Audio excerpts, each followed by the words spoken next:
धन्य भाग हैं उनके कि उनको मानव शरीर प्राप्त है।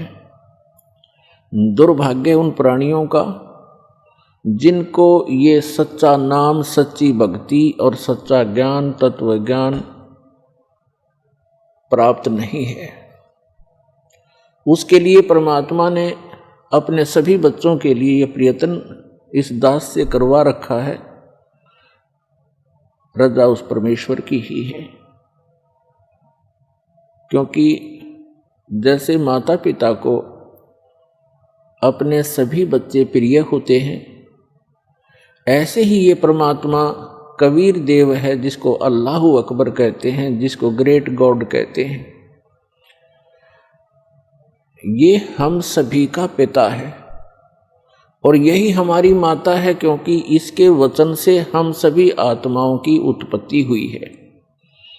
इस परमात्मा में वो गुण हैं, त्वमेव माता च पिता त्वमेव, त्वमेव बंधु च सखा त्वमेव, त्वमेव विद्या च द्रविणम त्वमेव, त्वमेव सर्व मम देव देव। सब देवों के देव, सब परमात्माओं के परमात्मा, सब प्रभुओं के प्रभु ये कबीर साहब हैं, ये परम अक्षर ब्रह्म हैं और हम सभी इसी के बच्चे हैं। चींटी से लेकर हाथी तक सभी प्राणियों में, और रंग से लेकर धनी तक, पर्दा से लेकर राजा तक, उस एक परम पिता के सभी बच्चे हैं। तो उस परमात्मा ने, उस माता ने, उस पिता ने हम सभी बच्चे एक जैसे ही प्रिय हैं। अपने कर्मों के कारण हम भले ही कोई कुत्ता, कोई गधा, कोई सूअर बना है, उनका भी दुख उस परमात्मा को है, क्योंकि परमात्मा चाहते हैं कि प्रत्येक प्राणी इस ज्ञान को स्वीकार करे, परमात्मा के दिए हुए इस विधान को समझे और ये सभी यहाँ से निकल जाएं। ये पृथ्वी एक कैद है, 21 ब्रह्मांड है वैसे तो इस काल के, जिनको हम जन्नत कहते हैं, स्वर्ग कहते हैं, जिसको हम हेवन कहते हैं। इस काल के 21 ब्रह्मांड का जो हेवन है, जन्नत है, स्वर्ग है, ये भी एक जेल है।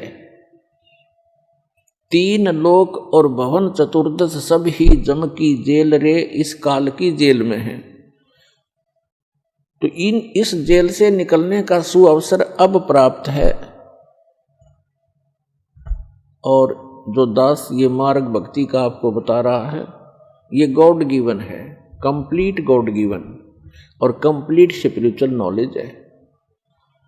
ये पूर्ण परमात्मा का दिया हुआ है, बताया हुआ है और संपूर्ण अध्यात्म ज्ञान है। और ज्ञान सब ज्ञान डी, कबीर ज्ञान सो ज्ञान, और जैसे गोला तोब का अब करता चले मैदान। तो पुण्यात्माओं, मानव शरीर बहुत ही अच्छी आत्माओं को, पुण्यकर्मी प्राणियों को प्राप्त होता है। हम अध्यात्म ज्ञान के अभाव से इस अनमोल मनुष्य जीवन को पशु पक्षियों जैसी क्रिया करके ही समाप्त कर जाते थे। और जो पुण्यात्माएं साधना करने की चेष्टा भी करते थे पूर्व जन्म की प्रेरणा से, उनको यथार्थ ज्ञान न होने से उन्होंने हजारों वर्षों तक साधनाएं की, तप किए, जप किए। उन्होंने वो साधनाएं शास्त्र विधि त्याग कर किसी लोक वेद के आधार से की, किसी की सुनी सुनाई की, जो श्रीमद् भगवत गीता अध्याय नंबर 16 के श्लोक 23 और 24 के विपरीत हैं, जिसमें कहा है कि शास्त्र विधि को त्याग कर जो मनमाना आचरण करते हैं, उनको न तो कोई सुख होता है और न ही उनकी गति होती है और न ही उनको कोई सिद्धि प्राप्त होती है, अर्थात व्यर्थ, यूजलेस। तो अभी तक हम यूजलेस साधना करते रहे, अब यूजफुल साधना हमारी अब प्रारंभ हो रही है। धन्य हो आप पूरे विश्व के प्राणी जो मानव शरीर प्राप्त हैं, और उनसे भी धन्य है जिनको ये मार्ग स्वीकार हो गया, ये भक्ति विधि मिल गई। तो उन पुण्यात्माओं से में से आप हैं जिनको इस दास से दीक्षा प्राप्त है। आज विश्व का मानव अन्य प्राणियों से भी दुखी है, पशु पक्षियों से भी दुखी है, क्योंकि हमारे पूर्व जन्म के जो पुण्य थे वो अक्षीण हो चुके हैं, क्योंकि हम चौथे युग में जन्मते जन्मते आ चुके हैं। अपने पुण्यों का अभाव कर लिया, अक्षीण कर लिया पुण्यों को, और हमारे पास अब केवल पाप शेष रह रहे हैं।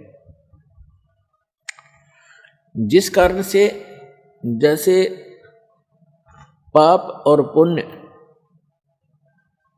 ये दो पहलू हैं, पुण्य से सुख होता है, पाप से दुख होता है।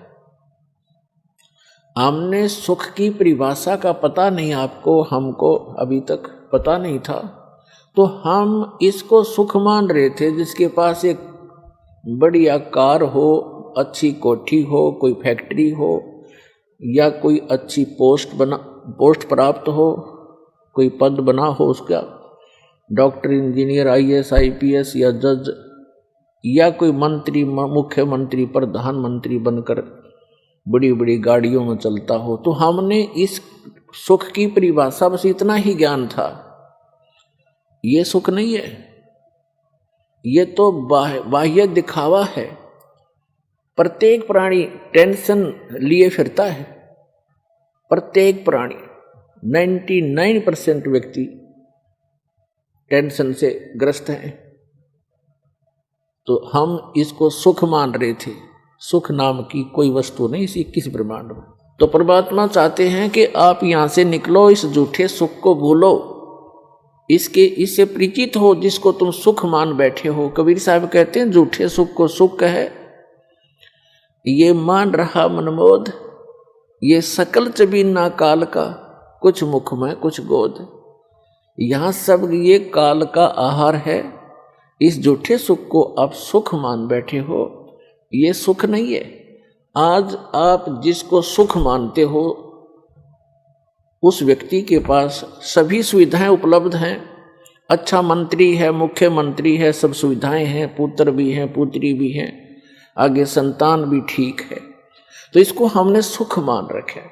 और 1 मिनट में मृत्यु हो जाती है, 1 सेकंड के अंदर मृत्यु हो जाती है। फिर वो सुख कहाँ गया उसका? फिर कहीं गधा बनकर, कुत्ता बनकर गली में खड़ा होगा, खा के ये सुख। तो परमात्मा याद दिलाते हैं कि तन धर सुखिया कोई ना देखा, जो देखा सो दुखिया हो।